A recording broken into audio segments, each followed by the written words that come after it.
अंधेरा, खामोशी और एक कहानी। स्वागत है आपका टूंडस्तान में। रात के ठीक 12 बजे थे। बारिश लगातार हो रही थी। ऐसी बारिश जैसे आसमान किसी गुनाह को धोना चाहता हो। राघव अपनी बाइक रोककर उस पुराने होटल के सामने खड़ा था। Hotel Sharda palace. होटल बंद था, कम से कम बोर्ड तो यही कहता था, लेकिन अंदर लाइट जल रही थी। राघव एक ट्रैवल व्लॉगर था। लोग उसे डरावनी जगहों पर जाने के लिए जानते थे। आज वो इसी होटल पर वीडियो बनाने आया था। लोकल लोगों ने उसे मना किया था, साहब, होटल में कोई नहीं रहता, खासकर कमरा नंबर 302 के आसपास। राघव हंस पड़ा। उसे डर से ज्यादा व्यूज प्यारे थे।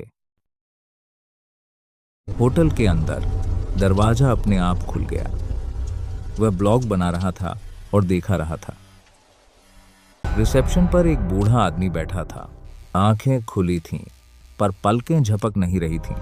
एक कमरा चाहिए, राघव बोला। बूढ़े ने रजिस्टर बढ़ाया। उसमें सिर्फ एक ही नाम लिखा था, अनन्या।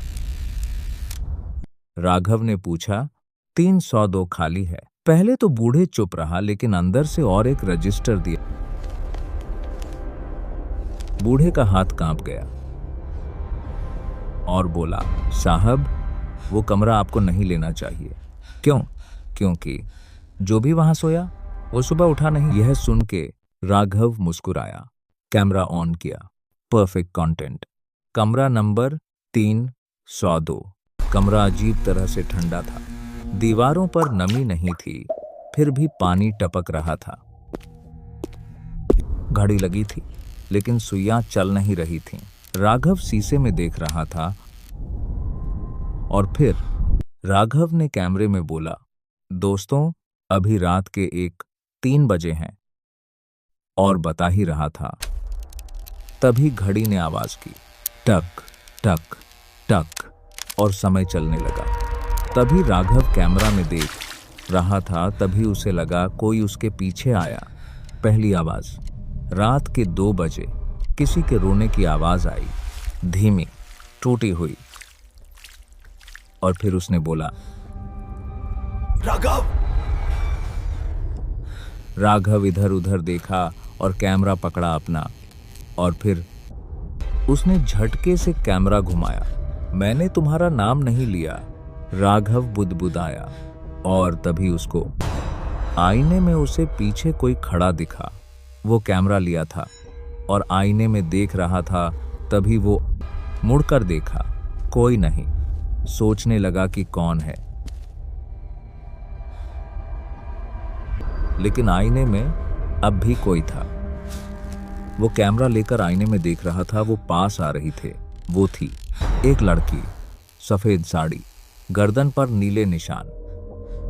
तभी सिर नीचे की। फिर लड़की बोली, मैं अनन्या हूं। इस कमरे में मुझे मारा गया था। राघव डरा था, लेकिन कैमरा और पास लेकर आया आईने के। तभी फ्लैशबैक की तरह दीवारें कांपने लगीं। अनन्या को उसके बॉयफ्रेंड ने यहीं गला घोंटकर मारा था। होटल ने केस दबा दिया, कमरा बंद कर दिया, लेकिन अनन्या यहां से गई नहीं। वो यही रही, इसी रूम में बंद, और बोली, जो भी यहां आता है उसे मेरी कहानी सुननी होती है। और तभी ऊपर का बल्ब फूट गया। राघव डर के मारे कांप रहा था। तो मुझे क्यों? अनन्या की आवाज बदल गई, क्योंकि तुम भी वही गलती करने वाले हो। और तभी वो आईने के एकदम सामने आके खड़ी हो गई और गुस्से में थी। सुबह 6 बजे होटल के बाहर पुलिस खड़ी थी। कमरा 302 का दरवाजा खुला। अंदर राघव का कैमरा पड़ा था। कमरा शांत था। रिकॉर्डिंग चालू थी और रिकॉर्डिंग में दिख रहा था। आखिरी फ्रेम में राघव आईने की तरफ देख रहा था। एकदम शांत खड़ा हुआ था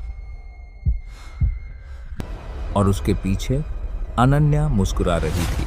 राघव कभी नहीं मिला, लेकिन आज भी उस होटल में कमरा नंबर 302 खाली नहीं रहता।